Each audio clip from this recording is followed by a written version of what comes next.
also the biggest conversation right now, a lot of people think it's illegal in Kenya. Still. No, that's what people think. They still think that, still today. Yes. Because here's the thing. Those are the old things I used to hear those days. No. They still think it's illegal today. But here's the thing, because think about it right now. Why people think it's illegal. And I'll give you like something that makes sense to ordinary mwananchi. There is no financial institution touching crypto, is there, in Kenya? No. Okay. So you understand why people would be like a bit hesitant. Like, hey, how comes my bank person has told me like, I can't touch crypto?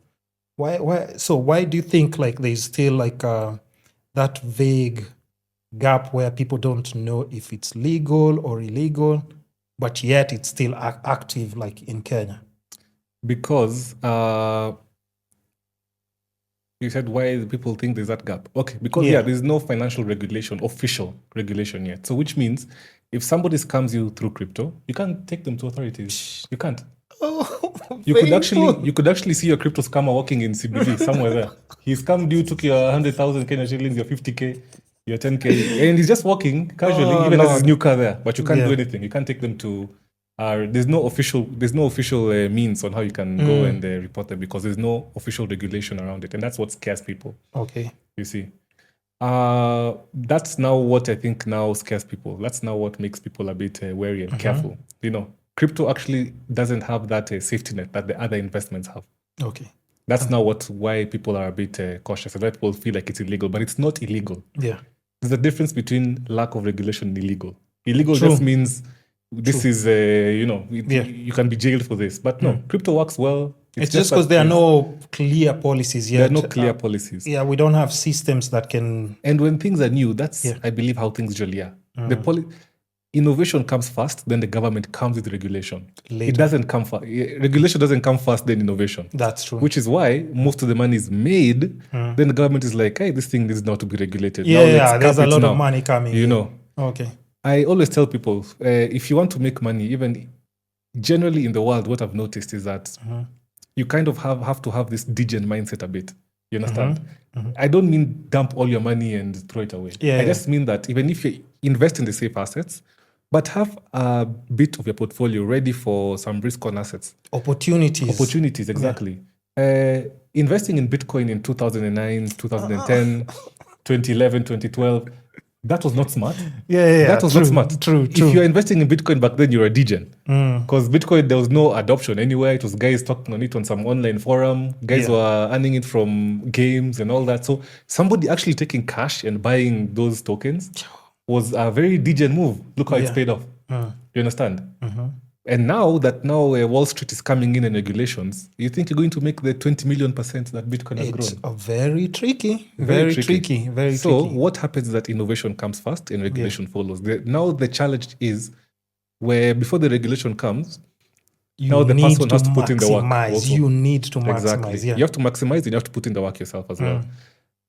You just have to take care of security yourself, learn how to do those things, which is why it's important to educate yourself as you do that.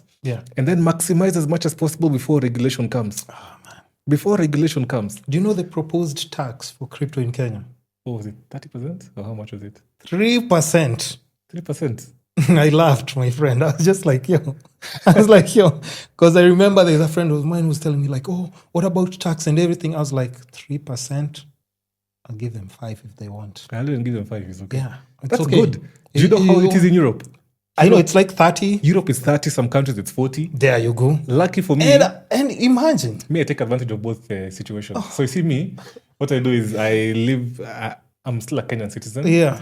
And I have also some residence in the EU. So now I can get debit cards. I have like a bunch of crypto debit cards. I can buy directly. And if I want to withdraw, I withdraw to my Kenyan accounts. Zero tax. Oh my God. So take advantage of these benefits before the regulation comes. And I think that's like also like where I was heading to. I was just trying to say like, for anybody who is thinking about like if it's just cross your mind, you can only do it now. Because imagine for a country like Kenya, if once they have their systems in place, because imagine the 3% is proposed. That's just proposed. Because as for now, we all know like, crypto is not being taxed. Let's just be honest. Proposed is 3%. But if it ever gets to a point where like 40% of the country is using it, come on now. We're paying at least 50%. Very true. At And let me 50. tell the audience a secret. Yeah. Banks, the governments, they're stuck in crypto. Just that you don't know Yes. about it. They're Yes. stuck in crypto. Yes. Just that you don't know about it. Yeah.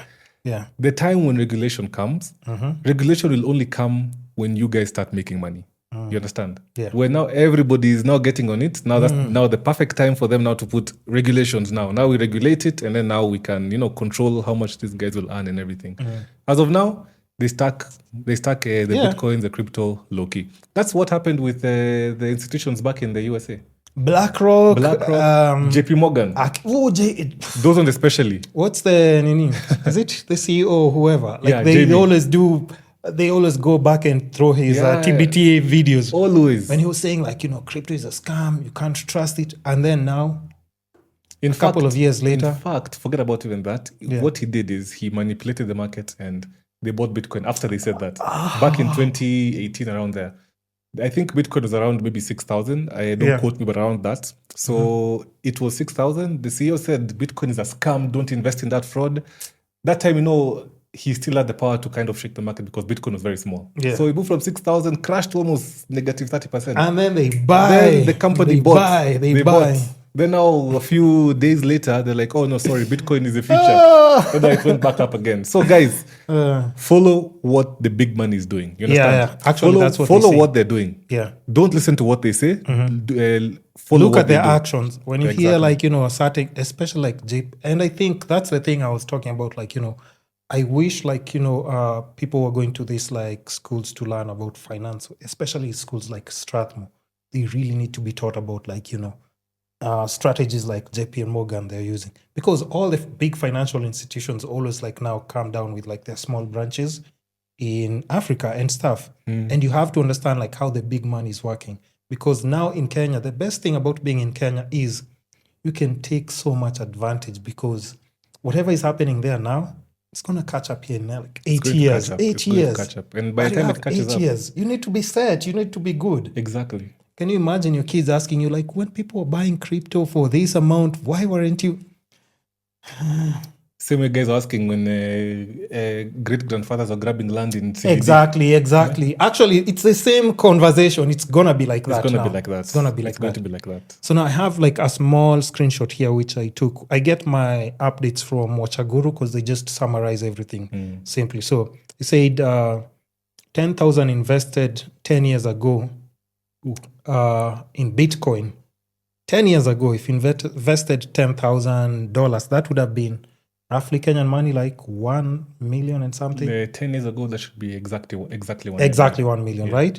That would have been $4.2 million now.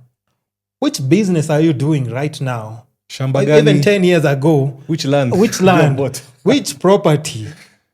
What company would you have started that Which would business? make you 4.2 by just holding? Because also like even in business, understand you have logistics, you have to employ people, payroll, like systems that are working. So even if you were to put a business worth like maybe $4.2 million in Kenya right now, can you understand the manpower that goes to generate like even anything close to that? Crazy. But this is just 10,000 and then you just chilled. You just chilled. 10,000, you just chilled. 4.2. Okay, and then now we go to like the other industries now. We get to something like Microsoft. Microsoft would have given you a return of $108,000, which is not bad, but compared to crypto, 4.2, $100,000, $108,000. NVIDIA, of course, which has been like, a big, NVIDIA is crazy. NVIDIA did well, especially last year. Last year because of the AI. NVIDIA, $3.5 million. If you invested 10,000, but you see now like NVIDIA, and also understand for the role that NVIDIA plays with the chips and everything. It's more of a complex thing. Probably for you to invest in NVIDIA, you really needed to be like into proper tech development. You Very really true. needed to understand that. Very Bitcoin, you just, like I said again, you just buy and hold. Apple, if you invested in Apple 10 years ago, today it would have made you $64,000. Ongeza biashara, you sell some avocados. And you know how many iPhones they are selling every other single day? Like Exactly. it's a company that's doing really good, and even their stocks are actually quite pricey. But it would have given you $64,000. Tesla would have given you $175,000. So nothing still beats crypto at this point. Nothing. And remember, he's talking about Bitcoin. He didn't talk about Ethereum. Oh no, we haven't. Solana. No, we haven't touched any altcoins. No altcoins. Yeah. No altcoins. No altcoins. Yeah. So I mean, it's just to give people like a clear perspective of how it happens, but